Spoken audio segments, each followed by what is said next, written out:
All right, so any type of itis is going to mean that there's inflammation that is applied to whatever is in front of the itis. So if it's tendonitis, it means itis or inflammation of the tendon. If it's arthritis, it means inflammation of arthro or joint, right? So whatever the itis is in front means that there's inflammation of that area. So what is often done in treatment of this area, of that area, is let's say that we have the tissue and we have this inflammation that's on that tissue. We're going to then input an anti-inflammatory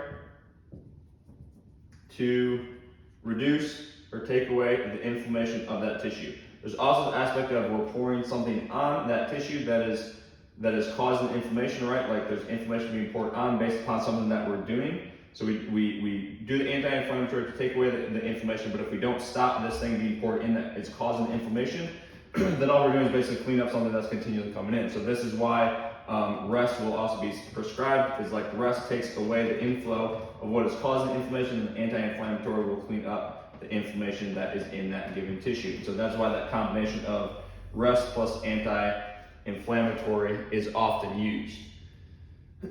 But understand that this combination is also going to lead to, like, if we think about the thing that is causing the inflammation to be poured on, it is you doing something or something within the environment, something that is happening that is causing this inflammation to be poured on. So yes, rest will stop that from being poured on, but then that also is like, rest is basically like the stop of you, because if you have to rest, then you can't build and you can't continue to grow and progress, right? So what we want to do in this situation or example is, like, number one, if there's inflammation, if we want to be able to do what it is that we want to do and there's inflammation in a given area, I actually want to know that there's inflammation in that area. If there's some type of itis, I want to know that the itis is there, and I don't want to cut this off, because the itis is there to tell me that the way that we're pouring things on right now is creating this response of inflammation. And understand there's different levels of inflammation. Anytime that you stress the tissue or stress the system, you're going to get some level of that, and that's actually good because it's just simply part of the repair process. Like, there's nothing wrong with it. It's just a side effect of what happens based on what you're putting in, right?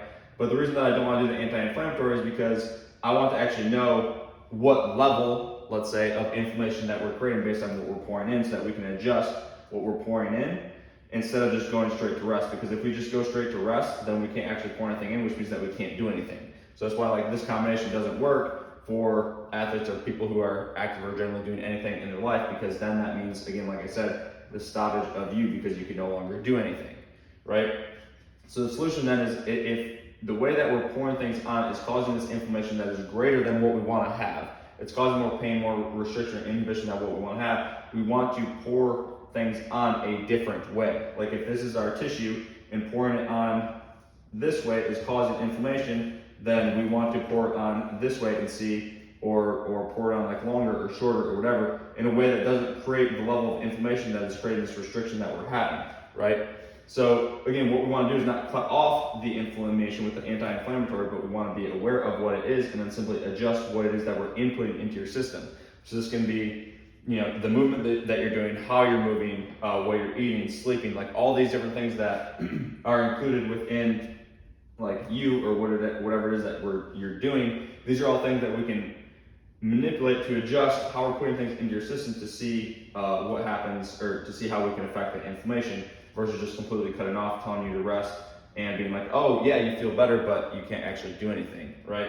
So anytime that you're diagnosed with an itis, understand all it means is that there's inflammation. If you're given rest and anti-inflammatories as a combination, it's very likely going to work in the sense of your tissue is going to feel better. But if we want to be able to get back to doing what it is that you do, then we need to also address what we're putting into your system that was causing that in the first place, because we can't just sit and rest forever.